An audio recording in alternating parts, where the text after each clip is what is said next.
यहाँ आपको एक अहम खबर से आगाह करें, अवाम पर मजीद महंगाई का बम गिरा दिया गया। यूटिलिटी स्टोर्स पर आटा, चीनी और घी मजीद महंगा कर दिया गया। इक्तिसादी राबता कमेटी ने यूटिलिटी स्टोर्स पर चीनी, घी और आटे की कीमत में इजाफे की मंजूरी दे दी। वजीर खजाना शौकत तरीन की ज़ेर सदारत इक्तिसादी राबता कमेटी का इजलास हुआ, जिसमें घी, चीनी और आटे की कीमत में इजाफे की मंजूरी दी गई। जराये के मुताबिक घी की कीमत 170 रुपए फी किलो से बढ़ाकर 260 रुपए और चीनी की कीमत 68 रुपए फी किलो से बढ़ाकर 85 रुपए कर दी गई। इसके अलावा यूटिलिटी स्टोर्स पर आटे के 20 किलो के थैले की कीमत 820 रुपए से बढ़ाकर 950 रुपए कर दी गई। जबकि दूसरी जानिब LPG की कीमतों को भी पर लग गए, तारीख की बुलंद तरीन सतह पर पहुंच गई। मार्केटिंग कंपनीज ने 24 घंटों के दौरान LPG की कीमत में दूसरी बार इजाफा कर दिया है, जिसके बाद LPG की कीमत 170 रुपए फी किलो हो गई।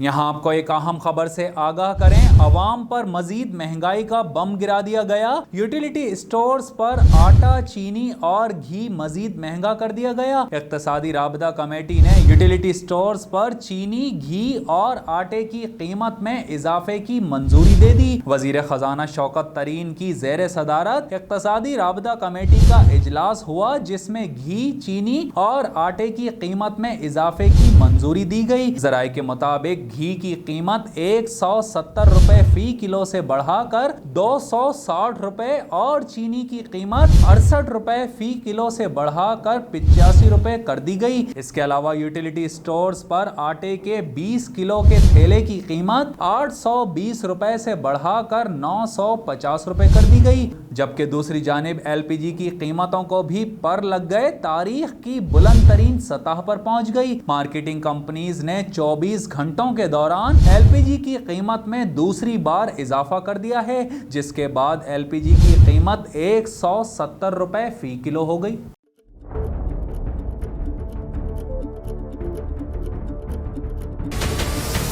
हमारे चैनल को सब्सक्राइब करें और बेल आइकन पर क्लिक करें।